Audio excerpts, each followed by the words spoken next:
Welcome in, everybody. Today we're going deep with Rollo May. Ah, Rolla May. His book, The Courage to Create. We're looking at excerpts, especially his thoughts on, well, the creative process Yeah. and how we can, maybe cultivate some creative courage. Mhm. He's a 20th century psychologist, really interesting guy, pushed the boundaries of, how we even think about creativity, connecting it not just to art, like you might think, Yeah. but to like navigating life's anxieties, limitations, all that. You might know him as a psychoanalyst, but his work goes way beyond just, the therapist's couch. Right. He saw this profound connection between courage and creativity. Yeah. And it's not just, about making art. It's about bravely engaging with life itself, bringing something new into being. I like that. Yeah. And he gets right into it, kind of outlining 4 types of courage. Yeah. And he even starts with a bit of a curveball. He talks about physical courage, but not in the way we usually think of it. Right. He moves beyond that kind of classic tough guy image of physical courage. Yeah. And instead, he highlights, the importance of sensitivity, Okay. body awareness. Okay. So it's about tuning in to your physical self and using it to connect with the world around you. So it's less about like conquering external challenges and more about conquering the internal ones, like mastering your own body and your senses. Exactly. It's about being present in your body Yeah. and using it as this tool for expression, connection, even understanding. Think about like yoga, meditation, dance, where like mindful movement and self-awareness are key. Yeah. Yeah, totally. From there, he goes on to moral courage. And the example he uses is really powerful. Alexander Solzhenitsyn, who, bravely challenged the Soviet system, exposed those horrific realities of their prison camps. Yeah, so Solzhenitsyn's story, it really illustrates how moral courage often stems from, this deep well of compassion. It's about having the courage to see, to acknowledge suffering, and letting that empathy, letting that guide your actions, even when it means, facing significant risk. It's fascinating because Solzhenitsyn's act of moral courage actually required like other forms of courage too. Right. He needed the social courage to like confront societal norms and obviously incredible physical courage to withstand, the very real threat of punishment. That's a crucial point, He shows how these different forms of courage, they intertwine. Yeah. They feed into each other. And neglecting one can weaken the others and ultimately hinder our ability to be fully courageous, especially in our creative lives. So someone who like avoids difficult conversations, because they're afraid of conflict, Right. might also be like stifling their creative potential Yeah. by suppressing their true voice. Exactly. Yeah. And this leads us to May's exploration of social courage. He argues that this is about daring to create truly authentic connections with other people. Oh, which can be terrifying. Which can be terrifying, sometimes more terrifying than, facing a firing squad. Right. Putting yourself out there emotionally can feel so risky. Absolutely. May points out that real intimacy, it demands this incredible vulnerability. We risk rejection, loss of control, even the possibility of being fundamentally changed by the encounter. Wow. He delves into these like primal fears, that hold us back in relationships, drawing on the work of psychoanalyst Otto Rank. Oh, yeah. Do you remember Rank? Yeah. Yeah. He identified that like life fear, which is that fear of abandonment, right? Right. That need to cling so tightly to the other person that you kind of lose yourself. Right. And then there's the depth fear, which is kind of the opposite, where you're afraid of being swallowed up by the relationship and losing your individuality. Right. Think about your own experiences, listener. Yeah. Have you ever felt suffocated in a relationship or pushed someone away to protect your independence? These are manifestations of those primal fears. Yeah. Recognizing them is the first step toward navigating them with social courage, which in turn, May argues, unlocks creative potential. That makes a lot of sense. You can't create authentic work if you're terrified of authentic connection. Exactly, yeah. And finally, we arrive at the heart of our deep dive here. Yes. Creative courage. This goes beyond art. It's about that daring impulse to bring something new into being in any area of life. And May brilliantly shows how all these other forms of courage, physical, moral, social, are deeply intertwined with this creative impulse. They're like threads in a tapestry, Yeah. supporting each other and creating this intricate, interconnected whole. Now let's delve into May's specific ideas about the creative process itself. He has this really fascinating take, emphasizing that creativity isn't about passively waiting for inspiration. Right. It's about actively engaging with the world. He uses the painter Cezanne and his unique approach to painting trees as a great example of this. Right. Cezanne, he didn't just paint trees as they appeared to him. He painted them as he experienced them, fully immersing himself in the encounter, capturing their essence, their energy. It was a struggle, a deep engagement, not just like passive observation. You got it. It was an active process. Wrestling with the subject, absorbing it, and translating that experience into art. Wow. May even points out that this type of intense encounter, it can actually lead to physical changes in the artist. He mentions the sculptor Giacometti, who would experience like altered perceptions, heightened senses, even anxiety, while he was like totally immersed in his work. It was almost an ecstatic state for him, this merging of the artist with his art. And that's where the courage comes in. The courage to surrender to that level of intensity, to allow yourself to be transformed by the encounter. It's like leaping into the unknown and trusting that you'll find your footing, even when it feels chaotic and overwhelming. And this brings us to a crucial distinction that May makes. The difference between talent and creativity. Okay. He argues that you can have talent without ever tapping into your creative potential. Talent may be innate, but creativity is an act, a choice. He uses a fantastic example, the writer Thomas Wolfe, who was actually described as a genius without talent. Wow.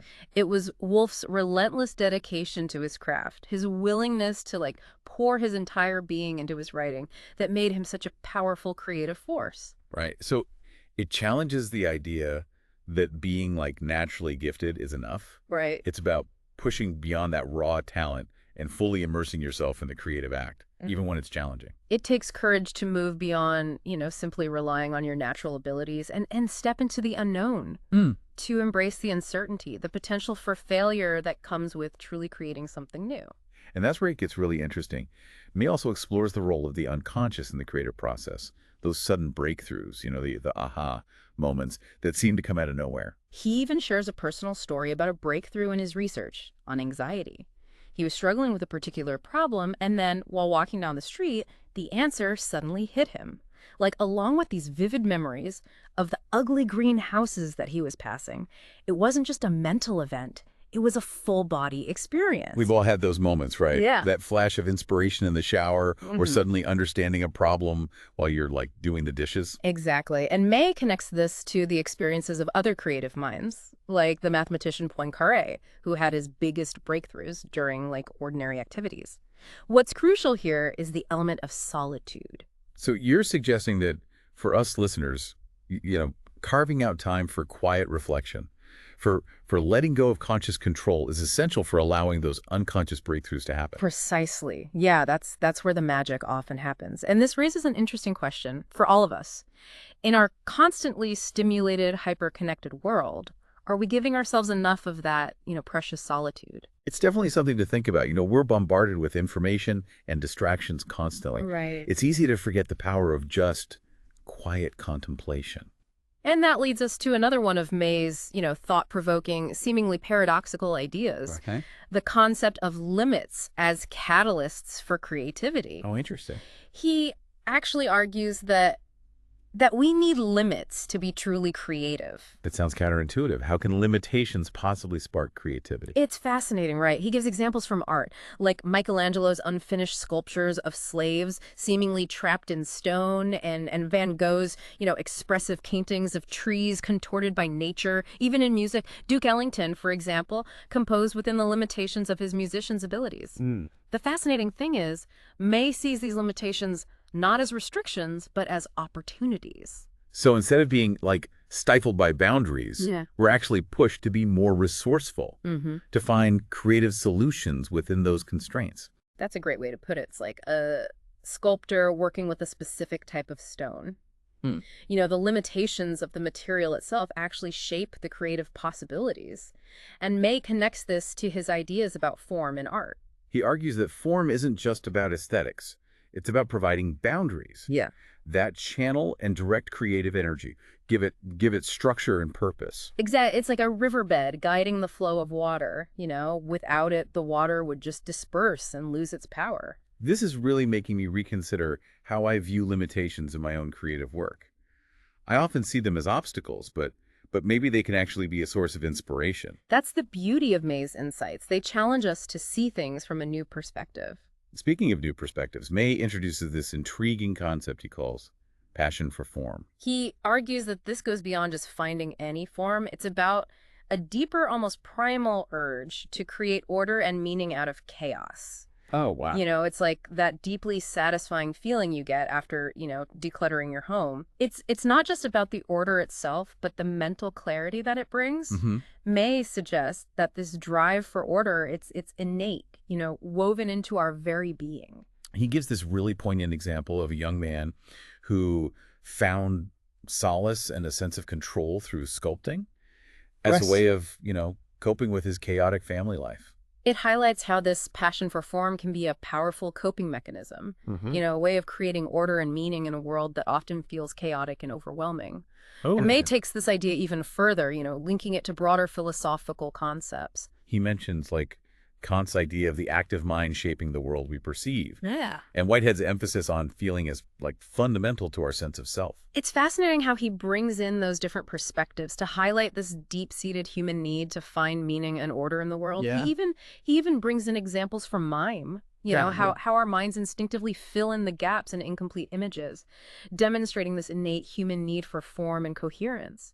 It's like we're all wired to seek patterns and create meaning, whether it's in art, our personal lives, or the way we understand the world around us. It's like we're all driven by this impulse to impose order on the world, to make sense of the chaos and find our place within it.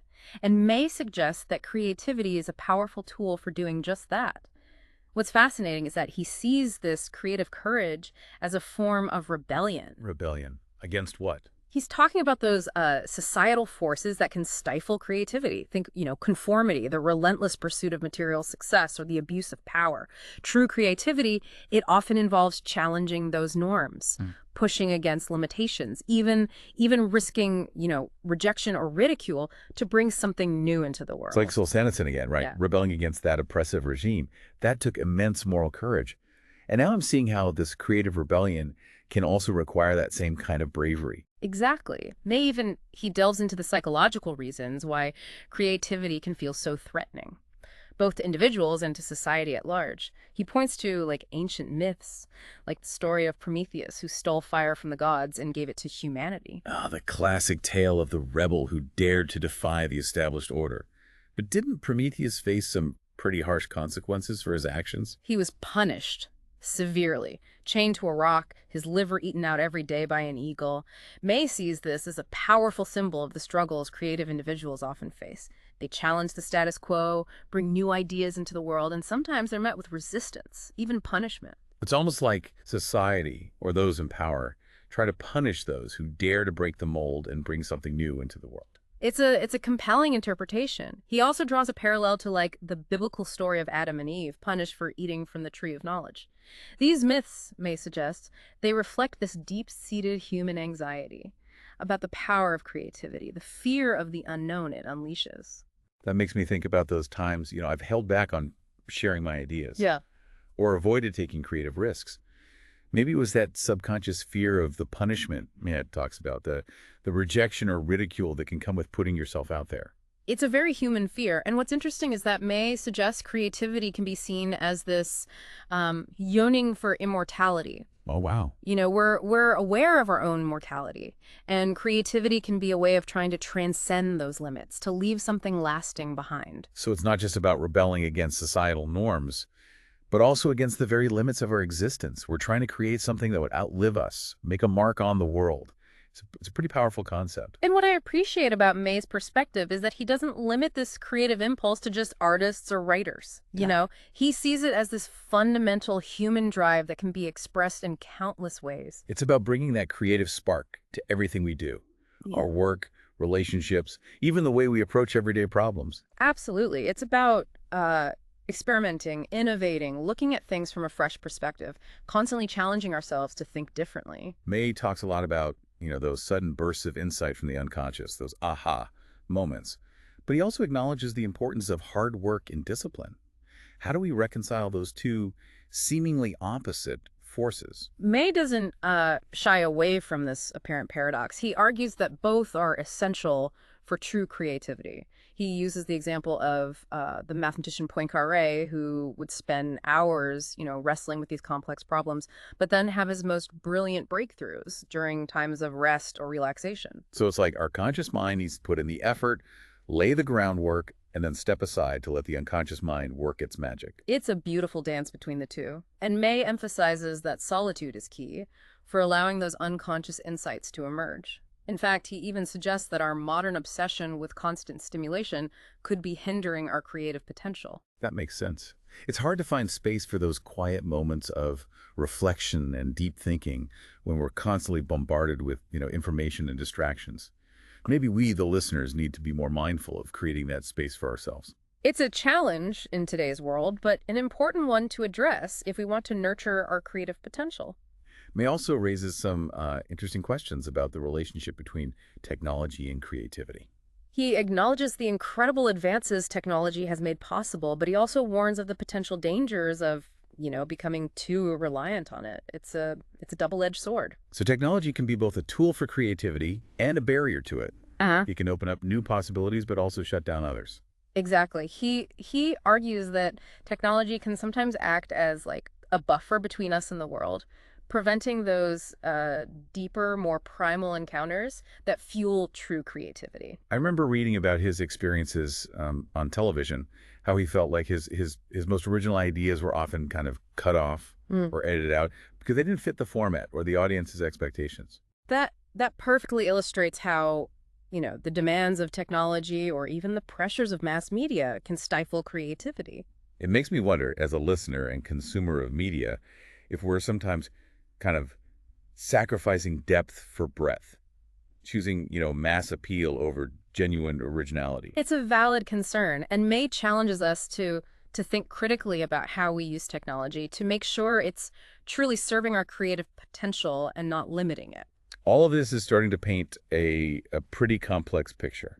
The courage, the encounter with the world, the unconscious mind, the role of limits, and now the influence of technology. It's fascinating how May brings all these threads together. And what's so inspiring about May's perspective is that he sees creativity not just as something that happens in, art studios or laboratories, but as a way of living, a way of being in the world. It's like he's calling for a kind of creative courage that permeates every aspect of our lives, from the mundane to the extraordinary. That's beautifully put. And he reminds us that this kind of courage, it isn't about being fearless, it's about being willing to embrace the anxiety, the uncertainty, the discomfort that inevitably come with pushing past boundaries and bringing something new into being. It's like an invitation to adventure, a call to step into the unknown and create a life that truly reflects who we are, who we want to be.